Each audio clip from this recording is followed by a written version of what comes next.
사랑하는 형제자매 여러분, 하나님의 평강이 여러분의 삶에 가득하기를 기도합니다.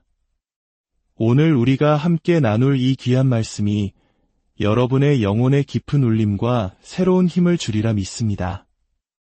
이 은혜로운 메시지가 더 많은 이들에게 전해질 수 있도록 이 영상을 공유하고 채널을 구독해주시는 모든 분들의 가정과 사역 위에 하나님의 놀라운 축복이 임하기를 소망합니다. 자, 이제 하나님의 말씀에 귀를 기울여 보겠습니다. 오늘의 이야기는 먹이는 것에서 시작합니다. 양들을 먹이는 교회가 되십시오. 영혼을 먹이는 사역의 중심이 되십시오. 먹이고 또 먹이십시오. 우리는 종종 리더십의 기술이나 사역을 위해 해야 할 10가지, 100가지의 행정적인 일들에 대해 고민하느라 너무 많은 시간을 보냅니다. 하지만 목회자 여러분, 리더 여러분, 여러분의 가장 첫 번째 우선순위는 바로 주님의 발치에 앉아 그분의 음성을 듣고 그분으로부터 오는 것을 받는 것입니다. 주님께서 당신에게 먼저 생명의 빵을 건네주시도록 하십시오. 성경에서 예수님께서는 이렇게 말씀하셨습니다. 누구든지 목마르거든 내게로 와서 마시라. 주님은 마시라고 하셨습니다. 물을 길어 가라고 하지 않으셨습니다. 이 차이는 매우 중요합니다. 우리는 너무나도 자주 다른 사람들에게 전해줄 설교를 길어가기 위해 주님께 나아갑니다. 다른 이들에게 나눠줄 무언가를 얻기 위해 그분께 갑니다. 하지만 여러분, 다른 사람을 위해 물을 길어다 주면서 정작 자신은 그 물을 한 모금도 마시지 않을 수 있습니다. 계속해서 물을 길어 나르면서도 정작 자신은 목말라 죽어가고 있을 수 있다는 사실을 기억해야 합니다. 주님은 말씀하십니다. 내게로 와서 마셔라. 마시는 것은 지극히 개인적인 행위입니다. 오직 나 자신을 위한 것이며 나의 갈증을 해소하기 위한 것입니다. 다른 사람을 생각하기 전에 먼저 내가 마시는 것입니다. 주님께 나아가 마시고 또 마시고 계속해서 마시십시오. 그러면 어떤 일이 일어납니까? 성경은 약속합니다. 그 배에서 생수의 강이 흘러나오리라. 바로 이 생수의 강, 이것이 다른 사람들을 위한 것입니다.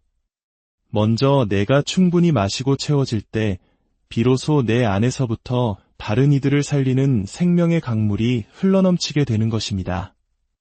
이것이 바로 영혼을 먹이는 진정한 원리입니다. 당신의 존재만으로도 주변 사람들이 새 힘을 얻고 회복될 것입니다.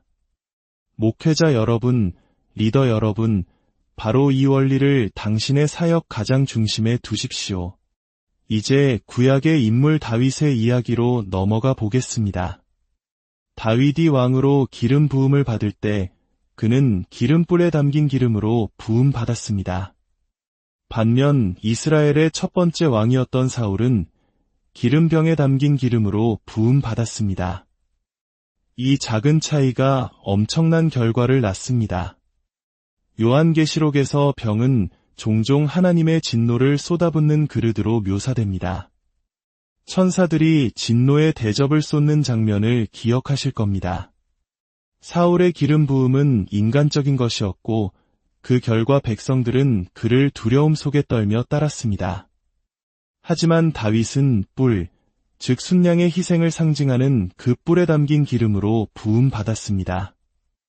이는 장차 오실 예수 그리스도의 희생을 예표하는 것이었습니다. 그래서였을까요? 다윗에게 모여든 사람들은 환난당한 자, 빚진 자, 마음이 원통한 자들이었습니다. 세상의 기준으로 보면 오합지졸에 불과했죠. 하지만 그들은 다윗과 함께하며 이스라엘의 가장 위대한 용사들이 되었고 거인 골리앗을 쓰러뜨린 다윗처럼 거인을 죽이는 자들이 되었습니다. 여기서 우리가 주목해야 할 또 다른 중요한 사실이 있습니다. 다윗은 목동이었고 전쟁터에 나갈 때 그는 형들을 위해 빵과 치즈 같은 음식을 가지고 갔습니다. 그는 먹이는 자의 모습을 보여줍니다. 하지만 그의 형들의 태도는 어땠습니까? 다윗의 형들은 용맹한 전사들이었고 양이나 치는 어린 동생을 업신여겼습니다. 저는 여러분이 절대로 이런 태도를 갖지 않기를 바랍니다. 하나님께서 당신에게 양떼를 맡기셨는데 다른 큰 교회를 보거나 다른 사역자들을 보면서 당신에게 맡겨진 영혼들에 대해 불평하고 불만을 갖는 태도 말입니다. 그러지 마십시오. 모든 영혼은 하나님 앞에서 똑같이 귀하고 소중합니다. 만약 당신에게 맡겨진 영혼들을 신실하게 돌보지 않는다면 하나님께서 어떻게 더 많은 영혼을 당신에게 맡기시겠습니까? 하나님은 언제나 자신의 양떼를 진심으로 사랑하는 목자를 찾고 계십니다. 그리고 그런 목자에게 더 많은 양들을 보내주십니다. 꿈을 통해 혹은 마음의 소원을 주심으로써 사람들의 발걸음을 당신의 교회로 인도하실 것입니다. 하지만 당신에게 먹일 양식이 없다면, 양들을 먹이지 않고 있다면 어떨까요? 다윗의 큰형 엘리압의 태도를 보십시오. 그는 다윗에게 분노하며 소리쳤습니다. 내가 어찌하여 이리로 내려왔느냐? 들에 있는 그 몇 마리 안 되는 양들은 누구에게 맡겼느냐? 몇 마리 안 되는 양. 이것이 바로 목자의 마음이 없는 자의 태도입니다. 그는 양떼를 하찮게 여겼습니다. 하지만 다윗은 어땠습니까? 훗날 다윗이 사울 왕 앞에 섰을 때 그는 이렇게 말했습니다. 주의 종이 아버지의 양을 지킬 때에 그는 양들을 내 양이라고 하지 않았습니다. 아버지의 양이라고 했습니다. 사랑하는 여러분, 당신이 돌보는 영혼들을 보며 늘 똑같은 문제만 일으키는 사람들이라고 생각하지 마십시오. 아닙니다. 그들은 하나님 아버지의 양입니다. 그리고 하나님께서는 그 귀한 양들을 잠시 당신에게 맡기신 것입니다. 얼마나 영광스러운 일입니까? 다윗의 태도를 보십시오. 사자나 곰이 와서 양 한 마리를 물어가면 그는 에이, 겨우 한 마리인데 뭐, 다른 양들도 많잖아 라고 말하며 포기했습니까? 아닙니다. 그는 그 한 마리의 양을 위해 목숨을 걸고 달려가 사자의 수염을 잡고 그것을 쳐 죽였습니다. 이것이 진정한 목자의 마음입니다. 당신은 당신에게 맡겨진 사역과 영혼들을 어떻게 생각하고 있습니까? 아, 이 작은 사역, 이 몇 안 되는 양들이라고 생각하십니까? 아니면 이들은 내 아버지의 양들이며 이들을 섬기는 것은 나에게 주어진 가장 큰 특권이자 영광이다라고 고백하십니까?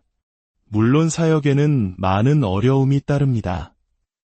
때로는 중요한 설교를 앞두고 이상한 일들이 벌어지기도 합니다.